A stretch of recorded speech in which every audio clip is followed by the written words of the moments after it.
Hello student, कैसे हैं आप? आई होप बिल्कुल अच्छे होंगे आप। हमने लास्ट लेक्चर में बात की थी बेटा one system to another system कैसे फिजिकल क्वांटिटी को चेंज किया जाता है, यानी डायमेंशनल एनालिसिस की जो फर्स्ट एप्लीकेशन थी वो हमने डिस्कशन कर ली थी, यानी उसके जितने भी न्यूमेरिकल बनते थे वो हमने कर लिए थे लगभग। अब हम बात करेंगे इसकी सेकंड एप्लीकेशन, जिसमें हमें किसी भी फॉर्मूले की यानी किसी भी फिजिकल क्वांटिटी की करेक्टनेस पता करनी है, यानी कोई भी आपको फॉर्मूला दे दिया जाएगा उसकी करेक्टनेस आपको पता करनी होती है। तो देखो बेटा, ये जो आपके पास सेकंड एप्लीकेशन है वो बेस्ड है किसके ऊपर? Principle of homogeneity. अब जो प्रिंसिपल ऑफ होमोजेनिटी है वो क्या बोलता है कि the dimension of each term on both side, यानी जो भी आपको डायमेंशन दे रखी किसी भी टर्म की on both sides of an equation must be same, तो वो हमेशा क्या रहती है? सेम रहती है। जैसे इसमें अगर आप निकालते हैं तो x को क्या कर देंगे आप? इक्वल, इसको भी इक्वल कर देंगे, ठीक है। तो जितनी भी टर्म्स हैं वो क्या कर देनी है? आपको सेम कर देनी है, यानी सारी वैल्यू क्या हो जाएगी? सेम हो जाएगी। तो ये क्या हो गया? इसका एग्जाम्पल हो गया कि कैसे आप इसको सॉल्व करने वाले हैं, ठीक है। अब इसके कुछ क्वेश्चंस हैं, उनके बारे में हम डिटेल में डिस्कशन करते हैं, एक एक क्वेश्चन लेते हैं हम, ठीक है। तो फर्स्ट क्वेश्चन है आपके पास, इसका जो फर्स्ट क्वेश्चन है देखो, जैसे मैं एक एग्जांपल लेता हूं इसी का फर्स्ट क्वेश्चन, कोई जैसे आपको दे रखा है, क्वेश्चन है फाइंड द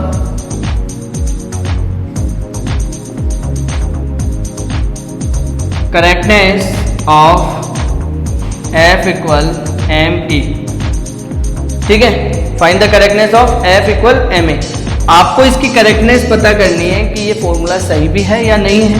तो देखो बेटा, इस इक्वेशन की दो साइड हैं, ठीक है, LHS एंड देन RHS। तो सबसे पहले आप LHS देखेंगे।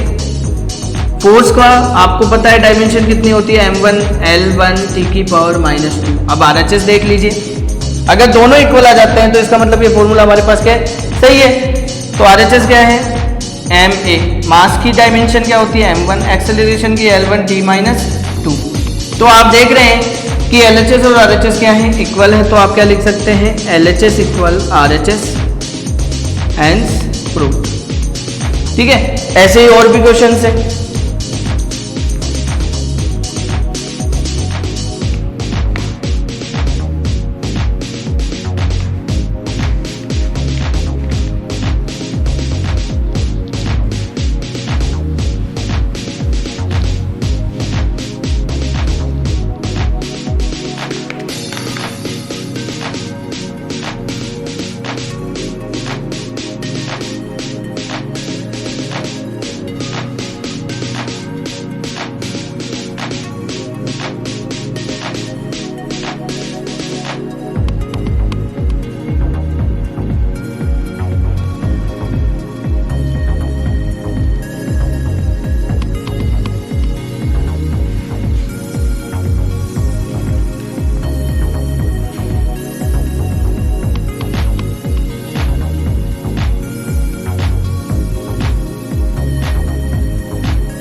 देखो बेटा, देखो आपके पास सेकंड क्वेश्चन है, if s equal 1/3 f t cube, f has the dimensions of, यानी f की जो डायमेंशन है वो आपको पता करनी। तो आपके पास फॉर्मूला दे रखा है s equal 1/3 f t cube. अब यहाँ पे s जो है वो डिस्टेंस है, t किसको बता रहा है? टाइम को बता रहा है। तो देखो 1/3 ये तो क्या है? कांस्टेंट टर्म है, इसको तो काम में लेना ही नहीं है। तो यहाँ से देखो f equal s upon t cube लिख सकते हो। s क्या है? डिस्टेंस, तो कितना आ जाएगा? L1। t क्या है? टाइम के लिए कितना आ जाएगा? T1। और क्यूब है तो T3, तो कितनी आ जाएगी? L1 t की पावर -3। तो यहाँ पे चेक कर लीजिए कौन सी वैल्यू है? L1 t की पावर -3, यानी अगर इसको कंबाइन फॉर्म में लिखूँ m0 L1 t की पावर -3। तो इसमें ऑप्शन देख लीजिए आप, क्या ऑप्शन आएगा इसका? देखो इसका ऑप्शन रहेगा आपके पास C, ठीक है। देखो बेटा, नेक्स्ट क्वेश्चन है आपके पास, alpha equal F upon B square sine beta T. Find dimension of alpha and beta here v equal velocity, f equal force and t equal time. तो देखो बेटा, सबसे पहले सॉल्यूशन देखते हैं इसका। सॉल्यूशन में देखो, सबसे पहले आप देखते हैं साइन थीटा को ले लीजिए आप पहले। तो साइन बी थीटा यानी बी टी जो है आपके पास, यानी जो थीटा की टर्म होती है, यानी एंगल जो होते हैं वो कैसे होते हैं, डायमेंशन लेस।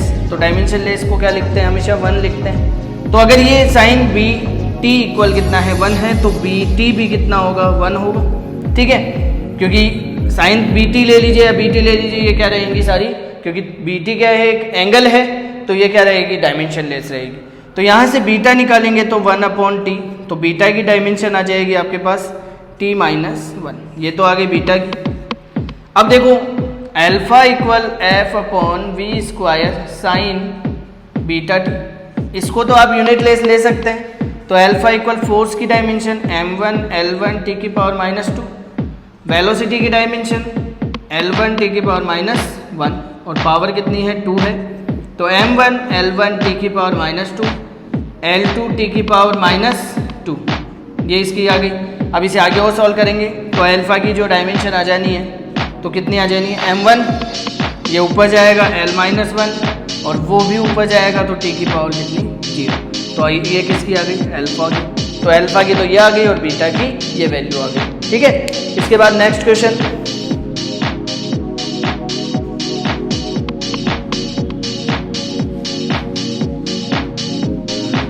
देखो बेटा नेक्स्ट क्वेश्चन है आपके पास, the force is given in term of time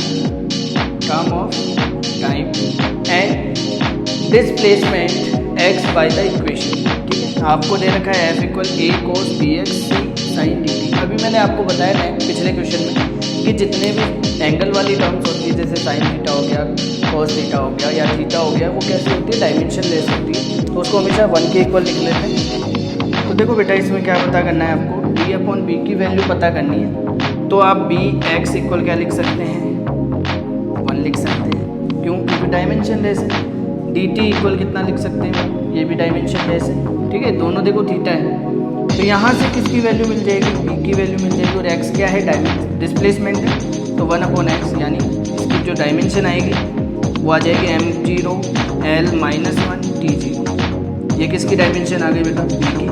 ऐसे d की डायमेंशन t इक्वल 1/t, तो d की डायमेंशन आ जानी है आपके पास कितनी, m0 L0 t⁻⁻1। अब आपको फाइंड आउट करना है d/b, तो d/b पता करने के लिए आप देखो, d की वैल्यू तो है आपके पास m0 L0 t⁻⁻1, b की वैल्यू है m0 L-1 t0, तो ये ऊपर लेके जाएंगे तो कितना आ जाएगा, m0 L-1 t⁻⁻, ये इसकी डायमेंशन है। ठीक है, बाकी नेक्स्ट लेक्चर में करते हैं हम। यहाँ तक 4 या 5 क्वेश्चन, हमने 4 क्वेश्चन कर लिए। नेक्स्ट लेक्चर में हम ओनली न्यूमेरिकल सेशन होगा, जिसमें हम लास्ट ईयर के क्वेश्चन करने वाले हैं। ठीक है, okay, take care, bye bye.